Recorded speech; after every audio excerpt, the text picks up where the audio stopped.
gigi yang rusak itu tidak hanya melulu dicabut, kan biasanya seperti itu ya. Tapi bagaimana gigi yang rusak itu kalau memang masih bisa kita pertahankan, kita bisa pertahankan ya.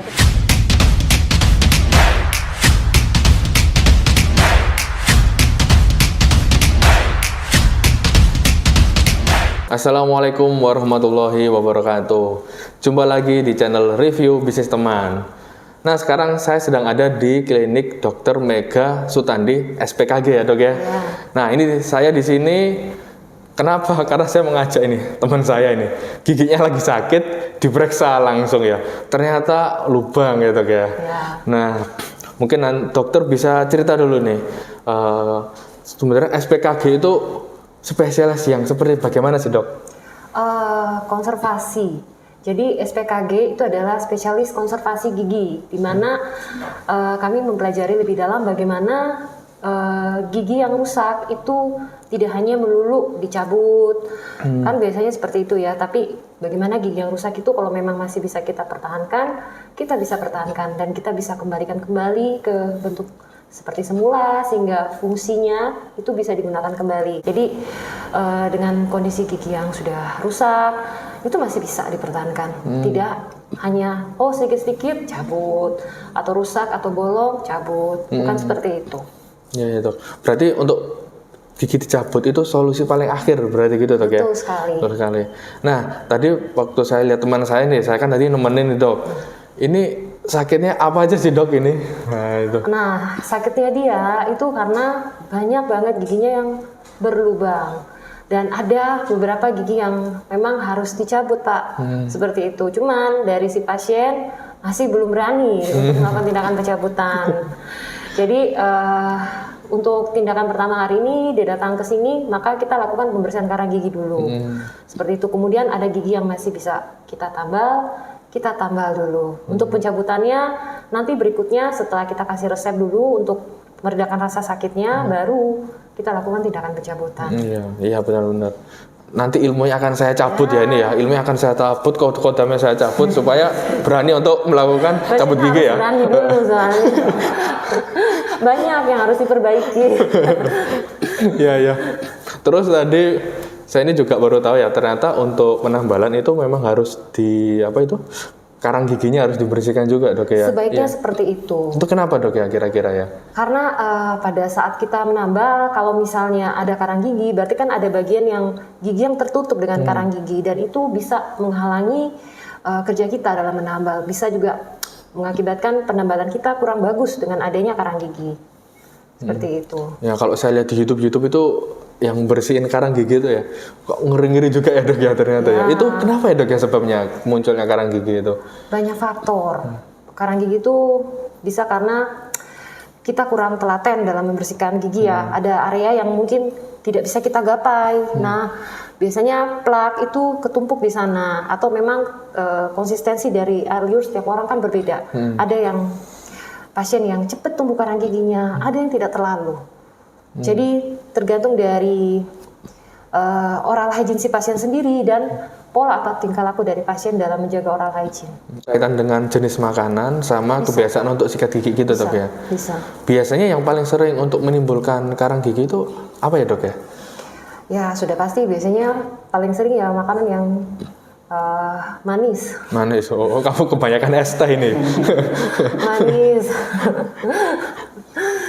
Sama yang paling penting sih sikat gigi sih. Jadi sikat gigi itu memang kita tidak bisa asal cepet-cepet. Kita harus benar-benar telaten, setiap bagian itu kita bersihin dengan baik.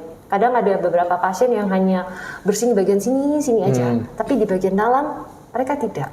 Mereka tidak, paling cuma cepat-cepat gini ya sudah selesai seperti itu. Nah, makanya setiap orang yang misalnya karang giginya banyak, itu paling sering muncul di bagian dekat lidah. Paling banyak di situ karena biasanya miss di daerah situ untuk kita bersihin. Jadi sikat ke arah luar gitu ya? Iya, betul sekali. Oh iya. Baik, seperti itu. Nah, ini tadi kan teman saya kan lubangnya juga cukup lumayan. Jadi akhirnya untuk saat ini karena beraninya cuma satu ya kita tambal satu gitu, Dok ya. Nah, terus supaya tidak terjadi seperti kayak teman saya ini ya. Ini sarannya bagaimana nih, Dok? Apa yang harus dilakukan? Lalu sebabnya munculnya kenapa nih? Saran pertama ya, karena ini sudah boleh istilahnya sudah berlubang ya, mungkin harus segera dibenahi. Karena gigi yang sudah berlubang itu tidak akan bisa baik kembali istilahnya. Memang harus rekonstruksi oleh dokter untuk diperbaiki. Tapi untuk gigi yang lain yang misalnya masih sehat istilahnya, harus segera dirawat lah. Maksudnya dirawat baik, disikat gigi dengan baik. Kemudian memang harus rutin kontrol ke dokter gigi setiap 6 bulan. Jangan takut. Kayak gitu. Iya, jadi ya mungkin karena takut ya mungkin ya. Karena persepsi masyarakat itu Dok ya. Ini saya itu juga pengen edukasi kepada masyarakat. Kan dokter yang menakutkan gitu ya. Tidak. Ya. Karena persepsinya itu dokter gigi sakit, terus harus dicabut dan yang lain-lain sehingga masyarakat itu takut sehingga tidak mau periksa ke dokter gigi. Nah, itu seperti itu biasanya Dok. Itu persepsi yang salah sebenarnya. Sebenarnya yang membuat masyarakat takut itu karena terlalu banyak PR yang mereka simpan seperti itu. Jadi pada saat datang ke dokter gigi PR mereka banyak. Jadi otomatis pada saat datang ke dokter gigi tindakan yang dilakukan juga pastinya banyak. Dan semakin parah suatu kondisi gigi, treatment atau prosesnya juga semakin panjang. Dan otomatis tidak sama dengan kalau misalnya kondisi gigi yang hanya berlubang kecil, di mana kita bandingkan dengan kondisi gigi yang sudah berlubang parah. Itu beda treatmentnya. Dan lebih panjang pastinya, dan mau tidak mau prosedurnya sedikit mungkin lebih menyakitkan. Misalnya datang dengan kondisi gigi berlubang sakit, mau tidak mau untuk mengatasi itu, meredakan, biasanya kita bius dulu. Nah itu yang kata-kata bius biasanya pasien takut. Seperti itu. Iya. Tapi Mas Hanafi ini sudah pernah itu ya dibius ya, pastinya ya. Iya. Kayaknya belum pernah. Belum pernah. Giginya masih ada semua, tapi tinggal sisa akar ya Pak. Tapi masih bisa kok dipertahankan. Lalu sebabnya apa nih Dok? Kok bisa sampai seperti ini Dok? Apakah suka makan yang manis-manis Pak? Iya. Nah makanya. Sama kebiasaan kalau misalnya malam, apakah rutin menyikat gigi? Itu sering kelupaan. Ya, nah itu dia. Sikat gigi malam itu paling penting. Malam ya justru Dok ya, paling penting ya. Malam sebelum tidur dan pagi setelah sarapan. Itu setelahnya ya justru. Betul. Biasanya orang ini kalau pagi pas waktu mandi, habis mandi terus sarapan. Salah ya? Wah ini. Harusnya setelah sarapan baru kita sikat gigi. Seperti itu. Di sini tadi dokter cerita ada SPKG, ada juga orto ya. Iya, betul. Nah mungkin bisa diceritakan nih Dok. Kalau orto itu spesialis yang seperti bagaimana sih Dok? Nah oke. Spesialis orto itu pastinya Bapak pernah dengar behel kan? Nah dia memang khusus menangani behel atau kawat istilah umumnya ya. Misalnya pasien ada yang mau memasang behel, sudah kita lakukan perawatan, silakan di sini bisa.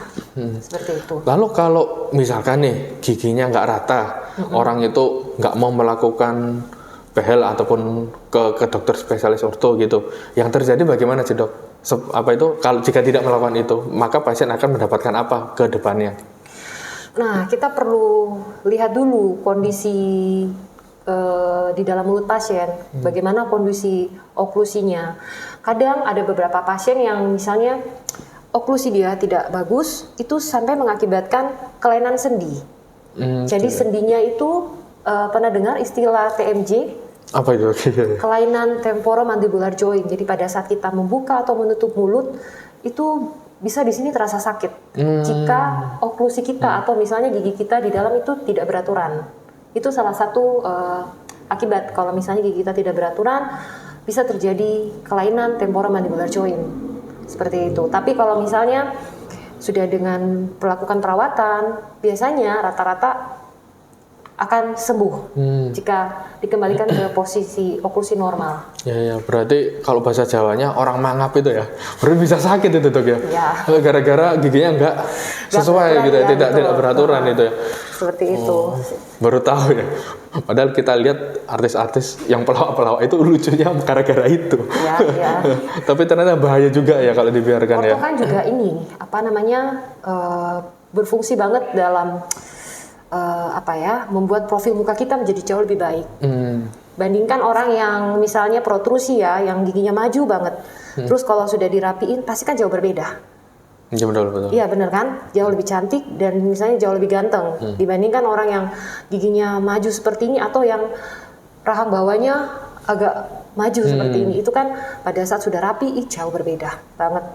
Satu dari profil, satu dari oklusi, makan kita juga jadi lebih enak. Kemudian pembersihan gigi itu menjadi lebih mudah dibandingkan gigi yang crowded. Benar nggak? Iya kan, betul. kalau gigi yang tidak rata, maju mundur, itu pembersihan gigi kan jauh lebih susah. Benar ya. Seperti itu. Jadi untuk ganteng atau cantik itu ya selain skincare ya dok ya. Betul. Nah juga harus ke dokter gigi ya. Penting banget. Karena senyum itu juga pengaruh ya dok ya. Nah, itu Pengaruh banget. senyum itu pengaruh. Buat Betul. senyum itu jadi buat orang enak untuk dilihat. Gitu tuh. Lalu di sini apa itu? Berarti ada SPKG sama ada orto Spesialis gitu. orto. Spesialis orto itu yang. Lalu kalau misalkan pasien datang tapi dia tidak ada keinginan untuk itu, tidak ada sakit untuk ke spesialis konservasi atau ke spesialis orto, itu bagaimana dok? Misalkan ada pasien pengen aku mau datang ke dokter Mega nih, cuman pengen ngecek doang. Ini gigi saya kira-kira seperti apa, ataukah ada sini bisa menerima kasus-kasus yang lain itu dok? Kan banyak ya masalah gigi ya. Nah, sekali lagi kita perlu pertama kali yang kita lakukan adalah pemeriksaan klinis ya. Kita mengecek kondisi di dalam mulut pasien. Kalau memang ada yang bisa kita kerjakan sesuai dengan bidang kita akan kerjakan. Misalnya ada gigi yang lubang, kita akan edukasi ke pasien. Gigi ini lubang, kalau misalnya kita tidak tambal akan jadi seperti apa? Ataukah memang ada yang lubangnya lebih parah sehingga membutuhkan perawatan root canal atau saluran akar, kita akan jelasin juga ke pasien. Kalau ini misalnya tidak dirawat, akibatnya akan seperti apa? Kalau misalnya kita menemukan kasus lain yang dimana misalnya tidak sesuai dengan bidang saya, misalnya ada diharuskan pencabutan misalnya ya, pencabutan gigi bungsu seperti itu atau yang impaksi, maka kita akan konsul ke dokter lain seperti itu. Jadi sebelum kita kerjakan kita pasti akan edukasi ke pasien dulu agar pasien jelas dan mengerti. Kalau misalnya pasien sudah setuju, baru kita lakukan tindakan. Nah, dok, ini tadi bagaimana nih yang mau dokter tunjukkan ya kepada teman saya ini? Ya ini teman-teman, ini saya tadi sempat tanya hal yang agak susah ya mungkin tentang mengenai perawatan saluran akar. Nah ini dokter Mega nanti akan memberikan petunjuk ya kepada kita semua ya. Jadi gigi itu supaya sehat itu bukan hanya mahkotanya saja dok ya. Ternyata akarnya itu juga memiliki pengaruh tentang kesehatan gigi. Nah kira-kira bagaimana nih dok tentang akar gigi itu, bagaimana perawatannya, terus yang baik bagaimana, terus yang salah itu seperti bagaimana sih dok? Oke, akan jelasin ya. Salah satu contoh kasus aja. Pasien ini itu datang dengan kondisi dia sakit banget. Kemudian kita lakukan ronsen foto untuk lihat bagaimana kondisi gigi yang ada di dalam dan gigi apa aja sih yang bisa menyebabkan sakit seperti itu. Karena kalau dari klinis pasien itu terlihat semua tambalan. Sedangkan kita kan tidak tahu yang mana kira-kira penyebabnya, karena dari klinis itu tambalan semua. Jadi untuk memastikan kira-kira yang mana penyebabnya, maka kita lakukan ronsen foto. Seperti itu. Nah, dari ronsen foto ini itu terlihat ada dua gigi yang saling berdekatan, di mana gigi satu tambalannya itu ternyata sudah kena saraf. Oke, gigi yang satu tambalannya hampir mendekati saraf tapi belum kena. Jadi dari ronsen ini kita bisa pastikan kemungkinan besar itu diakibatkan oleh ini, gigi yang ini. Nah setelah kita memutuskan, oke, ini dari foto ya, ini penyebabnya. Kemudian dari perkusi juga kita ketuk, ini juga sakit. Seperti itu. Jadi diketuk-ketuk gitu ya. Kita ketuk, biasanya kalau gigi yang bermasalah pada saat kita perkusi itu udah nyeri. Nah kita lakukanlah perawatan pada gigi ini. Ternyata benar, setelah kita lakukan perawatan pada pasien ini, gigi tersebut, pasien tersebut langsung berkurang banget rasa sakitnya. Bahkan boleh dikatakan sudah hilang. Seperti itu. Nah, ini adalah prosedur-prosedur perawatan saluran akar yang kita lakukan step by step. Jadi perawatan saluran akar itu tidak bisa sekali langsung cepet-cepet langsung selesai, tidak bisa. Karena kita prosedurnya ada banyak secara bertahap. Pertama kita ngebur untuk nyari salurannya. Setelah kita ngebur nyari salurannya sudah nemu semua, saluran itu pun tidak bisa langsung kita bersihin. Itu juga ada tahapnya, di mana kita masukin alat untuk memastikan saluran tersebut kita bisa capai sampai ujung. Nah, saluran yang sudah bisa capai sampai ujung pun itu tidak mudah karena setiap saluran itu bervariasi. Ada yang bengkok, ada yang buntu. Nah, untuk saluran yang bengkok dan buntu itu penanganannya berbeda dengan gigi yang salurannya besar, lurus, itu berbeda banget. Seperti itu. Jadi tapi kalau misalnya sudah kita bisa melalui salurannya dengan baik sampai ke ujung, maka boleh dikatakan perawatan kita 50% lebih sudah berhasil sih. Seperti itu. Kalau sudah bisa sampai ujung itu gampang, selebihnya.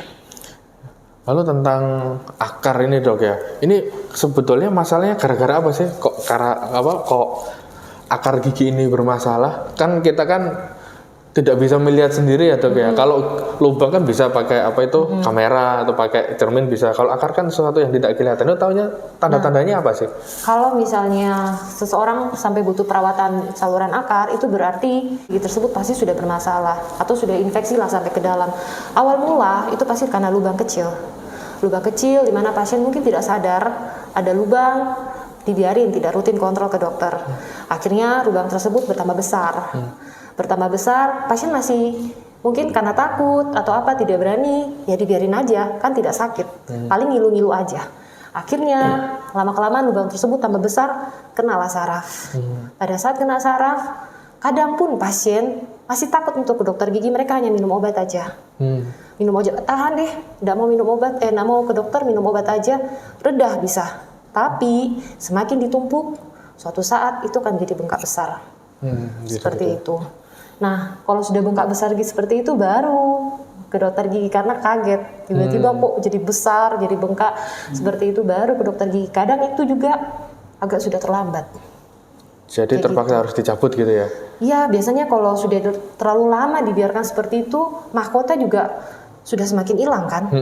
Kan akhirnya awalnya lubang, pasti tambah pemakaian, protol, lepas-lepas pecah, apa akhirnya nanti datang ke dokter gigi tinggal sisa akar. Sisa akar juga agak susah ya untuk dipertahankan ya. Kalau misalnya udah habis banget, kecuali masih ada sedikit lah jaringan yang tersisa, kita masih bisa bangun. Kembali lagi, cabutan adalah solusi terakhir ya dok ya. Oke, jadi teman-teman jangan mudah untuk mencabut gigi. Gigi harus dirawat. Seandainya sakit masih bisa dipertahankan, ya harus kita pertahankan gitu ya. Karena gigi nggak akan tumbuh lagi. Tidak akan. Beda sama rambut. Beda. Rambut, kulit kalau kebakar bisa tumbuh lagi kulitnya. Kalau gigi ini nggak akan bisa ya teman-teman ya. Betul. Meskipun gigi sudah dicabut, kita mungkin masih bisa pasang gigi palsu ya.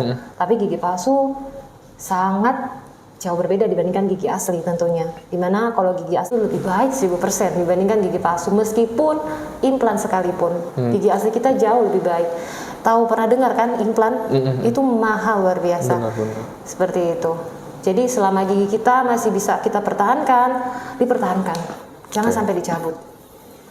Nah ini baik dok. Terus ini pesan-pesan buat teman-teman yang melihat ini apa dok mengenai gigi nih? Ya mungkin karena sudah banyak ya pasien yang ditangani dengan kondisi gigi yang bermacam-macam. Rawat gigi sedini mungkin, karena kalau sampai terlambat biaya yang dikeluarkan juga cukup mahal, waktu dan tenaga juga terbuang, kemudian juga kualitas hidup pastinya menurun. Dengan misalnya kita sudah kehilangan banyak gigi atau gigi yang sakit, kita kan pasti tidak bisa kerja. Jadi sedini mungkin merawat gigi kan lebih baik, mencegah lebih baik dari mengobati. Itu aja sih. Gitu. Dengan rutin kontrol mungkin ya setiap 6 bulan. Terus kalau teman-teman pengen berkunjung nih, ini di mana sih dok? Alamat tepatnya dok? Ancar-ancarnya gitu? Ini adalah klinik utama ya. Klinik utama ini itu di Jalan Simpang Darmo, Permai Utara 27. Mungkin warga Surabaya atau anak-anak muda mungkin udah tahu ya. mungkin ini di depannya penjahitan Bang Ali. Kemudian ada klinik kami yang kedua juga di daerah Manuan Tengah, tepatnya di Manuan Tengah 115B. Namanya Mega Dental. Ya, berarti ada 2 tempat ya di sini ya teman-teman Iya, ya. betul. Nanti bisa langsung konsultasi dengan dokter Mega atau langsung datang atau harus ada janjian dulu nih dok? Ada adminnya. Jadi di sini di klinik ini ada adminnya, di klinik yang di Manuan juga ada adminnya. Itu boleh menghubungi admin. Lebih baik kalau misalnya mau datang janjian dulu atau misalnya reservasi dulu agar tidak terjadi penumpukan pasien sama pasien tidak menunggu terlalu lama. Jadi sudah ada jadwalnya jam segini, pasien segini, nanti pasien berikutnya datang itu udah bisa langsung masuk, tidak perlu ngantri. Oke Seperti ya. itu. Jadi teman-teman langsung aja buka Google Map, Ya. terus search aja Dokter Mega Sutandi atau Mega Sutandi atau Mega Dental Surabaya. atau Mega Dental. Nah, nanti ada kontak personnya di sana. Ya. Bisa langsung tanya-tanya ataupun untuk reservasi gitu dok ya. Betul. Nah, itu ya teman-teman ya. Hari ini kita sudah belajar banyak dari Dokter Mega tentang pergigian ya. Tentang masalah gigi, solusinya, masalahnya apa, solusinya bagaimana. Nah, terima kasih terima kasih yang sudah nyimak kami. Jangan lupa subscribe. Kita nanti akan berkunjung ke tempat-tempat yang lain supaya kita bisa menyerap ilmu dari para ahlinya. Terima kasih. Assalamualaikum warahmatullahi wabarakatuh.